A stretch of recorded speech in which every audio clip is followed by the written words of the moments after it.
It is more than likely the most picturesque and gracious location in San Diego, the home to celebrities and military leaders and host to kings and presidents, the tiny island of Coronado.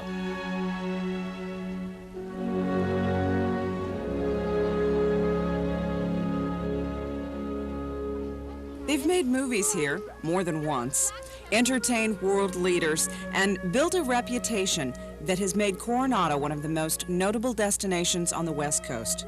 But for the people who live here, it's a quaint little town, just within sight of the hustle and bustle of the big city.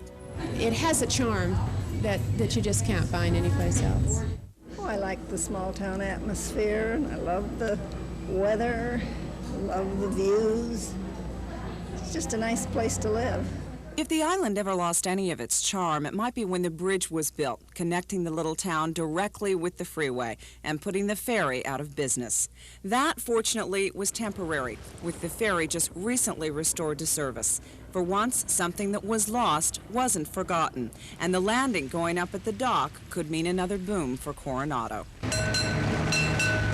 Small-town charm is lost on some of the residents. As is often the case, living in a small town isn't always all it's cracked up to be. Sometimes it gets a little boring. Why? Just because there's not a lot for kids to do. In fact, among the kids, the island has developed a nickname. Coronado. Don't tell the tourists that. Gracious, unique, unusual are more often the terms visitors affix to Coronado. It's where the very old and the very new come together. In many cases here, the very old has been preserved. Like Anderson's Bakery. It's been on the island for 3 generations. Here, customers not only serve their own coffee, they have their own mug. Pretty homey. Another word that often pops up.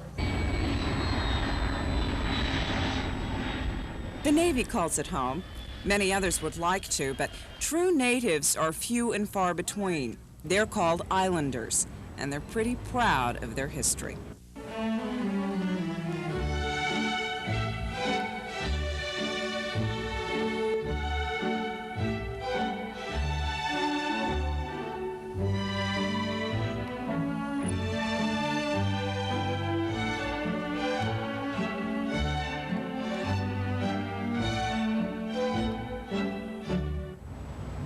See, towns have been known to grow up around harbors, railroads, military installations, and schools, but this is the town that grew up around a hotel. Opened in 1888, the Hotel del Coronado was at the time the largest resort hotel in the world, with electrical installations supervised by Thomas Edison and a final price tag of over $1 million. The hotel was a marvel of its time, and it still is today. It's a community of sharp contrasts, an isle that sports aircraft carriers on one side and sailboats on the other, and boasts of having it all. We call it the Isle of the Pacific. And if they don't understand that, we say, how about East Hawaii? You know? We have a bumper sticker that says, Coronado has it all. And you had better believe it.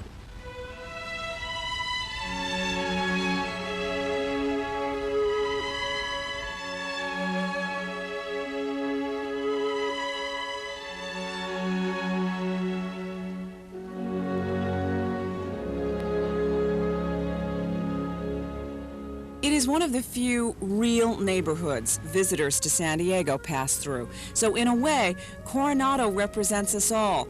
Many tourists have left us, taking with them memories of Coronado. Could we possibly make a better impression?